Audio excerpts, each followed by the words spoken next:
today we're thinking about trying something a little bit differently. Yep.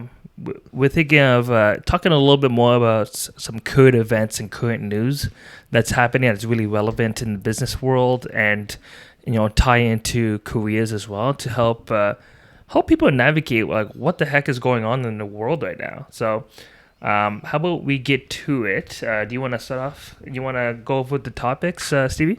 Yeah, some of the things we're going to cover are the Microsoft transparent salaries, layoffs at crypto.com and Netflix. These are some really big companies. The current state of inflation everywhere that we're all witnessing. That's a big topic right there. As well as this looming recession that we're all hearing about. And what's really hot in the news, I'm sure you know, James, is the rescinding of offers at Coinbase. Yes. That was a big topic. Huge. Yeah. And then, of course, the Tesla mandate to go back. So no more remotes for Tesla. So that's... well, I don't even know if they did remote before. But yeah, we'll get into it. We'll get into it. But yeah, we want to start things off with the Microsoft news. Yeah, so Microsoft just announced they're actually going to be one of the first U.S. employers to put the salary ranges in every single job posting in the company. It's unheard of. Is absolutely insane. It has always been the case where recruiters and talent acquisition would always keep the salary ranges close to the chest and not disclose anything, and then to negotiate at the end of interviews and during the office stage. But now it's like, before you even apply, you'll know how much range that you might be getting, which is crazy to think of. Yeah, I think it's an ongoing trend that I've been seeing in talent and in job applications in general, where job postings commonly now have the salary bands or starting salary or ranges. I know that if you as an employer, if you make a post on Indeed or LinkedIn, you have the option to include a range or a specific number. What are your thoughts? So I think you're right. I think this is more of a long time coming, because the websites that are currently available, like blind.com and levels.fyi and Indeed salaries and Glassdoor reviews. So there's so many websites, so much data mining that's happening around the world, where people already know what the salaries are if you can search for it properly. Now it's just being more public about things. So it's like, I think it's just heading towards more transparency, but it's not something that's like super secret, that people have never known what these salaries were. Do you think it's good for the industry, or good or bad? What do you think? I think it's good for the industry. Okay, and I think pros and cons, right? Like, well, I think there's going to be less negotiation, more alignment. There's going to be those people who had no idea what the salary ranges were, that might self-select out because the range doesn't work for them. And that both saves the time of the candidate and the recruiter and then the company itself to not go through the whole process to just find out that the salary wasn't going to work out in the first place. But what if they miss out on a really good opportunity on the flip side of that, Well, that's going to be the decision for the candidate to make at the end of the day, right? Because they have the choice to apply or not. And it could be the best job for them in their career, but if money is the biggest motivator, then that's something that it's their fault that they're missing out on. Fair. It's one consideration, that when someone applies or something like that. Yeah. I will say, though, I think my belief when you have full transparency of salaries is that it naturally kind of inflates. It kind of naturally inflates like the salaries for the whole market in general, the whole job market. Because everyone can kind of see what everyone else is doing, and then it becomes like a bit of a talent war bidding. It's like, okay, we want to position ourselves a little higher than this company. So naturally, I think over time, it'll just raise. It will kind of contribute to inflation on its own. Okay. You know what I mean? So here's a comparison, and you probably know more about this than myself. In Canada, we have blind bidding for houses. Yes. And condos, right? So. Yes. And now they're moving towards more transparency, where there's no more blind bidding. We're just going to be people have to transparently put down what the offers are going to be. So is that going to increase competition and prices, or is it going to lower them? I 100% increase competition. If you can see what the other guy's going to do or the other person's going to do, you know the exact number. Do you have all the information you need to make a better decision? So if you know that person's going in at, let's say, Toronto real estate, you're going in at asking price is $899,000 and you're putting an offer of $950, and the other person can see that you're putting $950, I'm going to go in at $1 million, right? But for blind bidding, because you don't know what the other person's going to bid at, you might go even higher. You might go 1.3 million. Well, that's the current state of things. Yeah, that's right what I now. mean. So like, that's what I mean. So wouldn't the transparency lower it because it's transparent? From a potentially, yes. Right? You're right. Blind bidding, it has its pros and cons. I think both systems has its pros and cons. Of course. But it's just gonna be interesting to see what the effects are. Let's say a year from now, when as companies kind of hop on this wagon to be more transparent in their salaries, right? Yeah. I think it's going to overall lower it, especially because there are ranges. So there's going to be a maximum, right? Like at the end of the day, you're not going to be offered something that's above the maximum, which beforehand, when there was no transparency, there could have been that option. There's wiggle room. There's more wiggle room. So now I think it's making recruiters and talent acquisition more restrictive and more limited to what they can and cannot offer, because like, oh, here's the range. It's written in the job description. This is the maximum you can get if you really, really do well in the interview, and here's the minimum you get if you did okay enough to get hired, right? I think it's good to have as a point of reference. Yes. As long as I think companies aren't using it as the end all be all number. I think they will. I think it's going to be a point of reference. We'll see. We'll see. Yeah.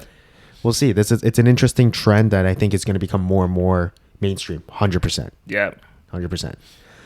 Moving on. What about the layoffs that we're hearing left, center, and right? Like we are in Canada.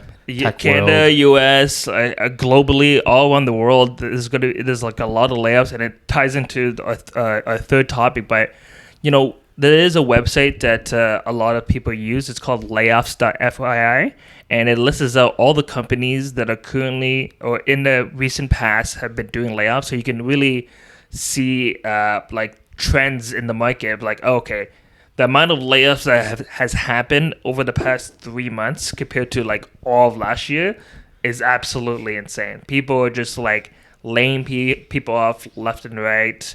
We've been seeing it at the beginning of the year with like Monday.com and like all these other companies that are just like laying off like a lot of different people. And then recently Netflix did a layoff. We just saw that Crypto.com did a big layoff too. So it's absolutely insane out there. And then it's worrisome, especially when you're in recruitment. It's like all these companies are doing layoffs, and then you're like stuck wondering to yourself, like, oh, like, is my company gonna do layoffs? And like, it's at the back of your head for sure. It's in the back of your head because obviously, those decisions are going to be above your head, right? That's like executive C-suite level kind of decisions to be made. And it's hard to tell when they're gonna do it. You don't really know when a company is gonna do it. It just happens, and then you just have to, and it's quick, and it's wide scale too, like widespread, and then it's on the news, for example. Like, what do you think about layoffs? Like in general, you think it's a good practice? I do.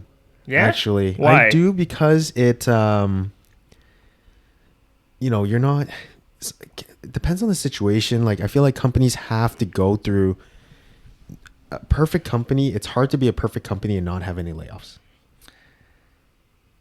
But so many factors change. Do you think? Do I agree on the reasons for the underlying reasons for layoffs? Do I think they're a good thing? I think they could be, because I believe sometimes that maybe people aren't in the best role, and maybe they're laying off a certain division because that division isn't performing, and you're kind of releasing the obligations from people, and without having them self-select out, you're kind of pushing it on them, and who knows, that sometimes could be a blessing in disguise. You never know. So from a personal aspect, I think it could be good and bad. Generally speaking, it's not a good thing. Generally speaking, there's a lot of negative connotations. There's definitely a lot layoffs. of negative connotation. 100%. I think I agree with you that there are good layoffs and bad layoffs. Yeah. And I think a clear example of a bad layoff is where a company... What's that company? That company that laid off The mortgage company that laid off everyone virtually. Oh, Forgot the name of it. I know you're talking about The CEO was had some on huge Zoom, and backfire. it just like laid off. Well, like what I mean by the reasons behind layoffs, like you were saying, is that some companies lay off a bunch of people just because they overestimated the level of growth and profitability that they were heading towards, without using like the right metrics and the right financials. Like they knew that they were bleeding money and they knew that they were unprofitable, and yet they hired like 300x what they were supposed to, and then they had to backtrack afterwards. Like for that, I think that's a bad layoff reason. 100%. But if it's like failing division, morale's going down because the division is failing, which we've seen layoffs in Canada, tech, big companies. That's true. If it's like a experimental division, it's like, oh, like we think this might be a great idea, great product, great division, and then like let's try it out. Let's have some let's hire on some new people, blah blah blah blah, and then turns out that like it didn't work, or it wasn't popular, or it was very financially like unstable. Then it's like, okay, might have to let go of the division. So yeah, I think for those cases that the layoffs make sense. I mean, I think their layoffs. I think even though there's such bad negative connotations around layoffs, I think people take it. People may not have seen enough that to let them know that it's a common thing. Actually, it's more common than people think. I think that is definitely more common. That's than a huge people think. misconception. Is that like, oh, layoff is a bad thing? It sometimes is, but at the same time, people would be surprised. I mean, we've in our careers in talent and recruitment, we've seen even big, fat, steady companies lay off. Yes. Without you knowing. And you're like, this is true. Whoa, there is no, you could be 20 years of tenure, tenured for 20 years in a company. Yep. Still get packaged out. And it's crazy. People don't know about that. Yeah. Right? And then you and me have been like a part of companies that have done layoffs too. And what I'll say about it as well, like just maybe from a personal like employee or a candidate perspective, is that they're not fun. Well, like they're not fun, but also you should never be super loyal to any company because of the possibility that they can do a layoff at any moment. You shouldn't be like dedicating your entire life and your entire like career into any single company to a point where like you're so loyal to them and for like without any fault, because they can lay you off at any moment. I do agree to a certain extent. Like I mean, you could bleed the company and all that jazz, but at the same time, you're right. Like you can't. It's tough. I've seen it. It doesn't go both ways. It doesn't go both ways, what unfortunately. I'm saying. It's a business decision that you cannot control. You can have an employee, like you just said, that 10, 20 years tenure, dedicated his entire life to a company, but if something goes wrong business-wise and they have to do layoffs, that person might just be gone the next day. Yeah, so I guess it's one way, but I think one thing we've kind of seen is that company loyalty to their employees is tough.